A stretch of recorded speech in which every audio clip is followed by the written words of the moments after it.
how did you find yourself becoming the god for VSLs, and what makes it such an exciting vehicle? Well, it's not about VSLs for sure. It's about having the biggest campaigns on the entire internet.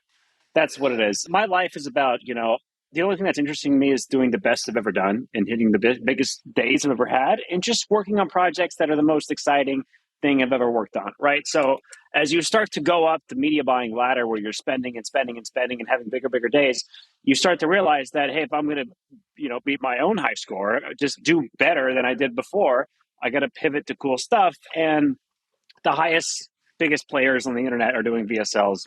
Webinars can't touch VSLs ever. It's VSLs are the biggest. And as soon as somebody starts dominating the internet with something better than the VSL, I'll be all over those. But right now, since the past 5 years, it's been nothing but VSLs. Yeah.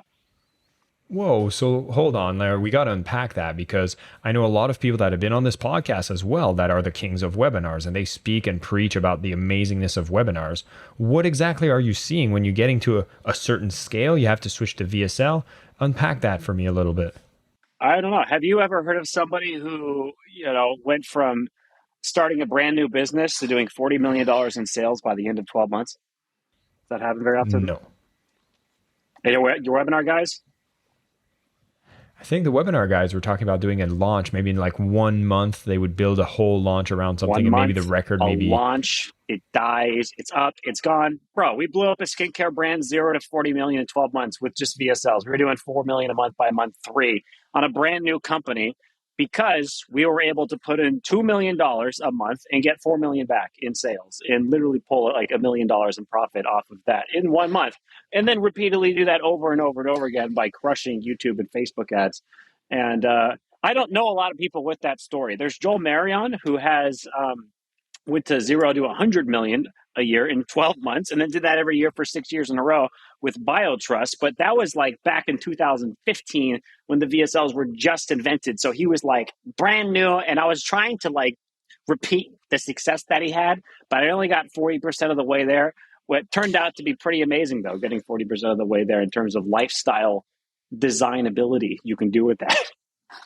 But so I don't know. I mean, I just can't find a lot more better success stories out there than that. So if I understand this, like from what I understand from VSLs, right? One of the biggest trade-offs that you have to do when you do a webinar is people have to schedule a time and a date, and then it's a one-time event. And whether you're doing it live or you're doing it maybe on a scheduled time, I would assume that if you're sending traffic, it's almost like you got to do that launch model, as I just said, which you have to build everything up, drive it to one singular event, then it's over and you got to start again. And if somebody registers, say, 20 days in advance, they're maybe not going to have as good of an experience as someone who signs up 5 days in advance. And the VSL is all the magic, the fact that people come in and no matter when they come in, they get the same experience. There's so much problems with what you just said there with the webinar. The first one is how the hell are you going to cash flow that on a high? If you're paying somebody to sign up and they're waiting 30 days, you're like, you need the money back ASAP to put back into advertising. The only way you're ever going to get past like rookie numbers, which is like, I mean, we're at the level now where if we're spending less than $50,000 a day, like the red flags are going off, like 50 grand a day, and like people are panicking, right? At 50 grand a day. Like that's what the level we're at now. You have to have money coming in back on day one to be able to easily get scale on these numbers and feel good about all this money coming in and out of the window.